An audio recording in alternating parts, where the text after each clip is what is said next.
ختم نبوت کا کیا مطلب ہے اور اس کا شرعی حکم کیا ہے؟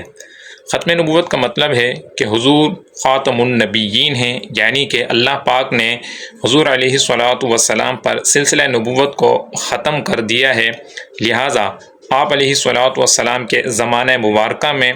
اور آپ علیہ الصلاۃ والسلام کے زمانہ مبارکہ کے بعد کوئی نیا نبی نہیں ہو سکتا۔ لہٰذا اگر کوئی شخص حضور علیہ الصلاۃ والسلام کے زمانہ مبارکہ میں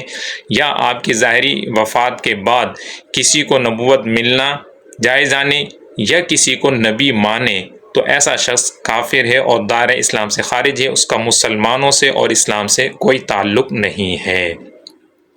دوسرا سوال ہے کہ اگر کسی شخص کی عشاء کی نماز کے اندر ایک رکعت ملے، یعنی آخری رکعت اسے ملی اور پہلی 3 رکعتیں چھوٹ گئی ہیں، تو وہ بقیہ نماز کس طرح سے ادا کرے گا؟ تو ایسے شخص کو اس کا جواب یہ ہے کہ ایسا شخص یہ مسبوق کہلاتا ہے۔ تو اس کے حوالے سے آسان انداز میں اس کا جواب آپ سن لیجئے، یعنی کہ 4 رکعت ہیں عشاء کی اور کوئی شخص چوتھی رکعت اس نے امام کے ساتھ پڑھ لی ہے اور پہلی 3 رکعتیں اس کی چھوٹ چکی ہیں، تو وہ کھڑے ہو کر جب امام سلام پھیرے گا تو وہ ترتیب سے ان رکعتوں کو ادا کرے گا، یعنی جب کھڑا ہوگا تو کھڑے ہوتے ہی پہلی رکعت ادا کرے گا اور پہلی رکعت کے اندر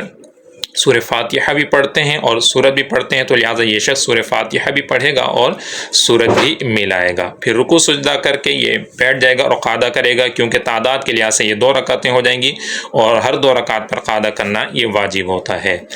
اب جب قعدہ کر کے کھڑا ہوگا تو اب یہ تعداد کے اعتبار سے یہ تیسری ہوگی، لیکن ابتدا کے اعتبار سے یہ دوسری ہوگی، تو اس کے اندر بھی سورہ فاتحہ بھی پڑھے گا اور ساتھ میں سورت بھی ملائے گا، پھر رکوع سجدہ کر کے یہ کھڑا ہو جائے گا۔ اب کھڑے ہو کر یہ صرف یعنی اب جو یہ رکعت تعداد کے لحاظ سے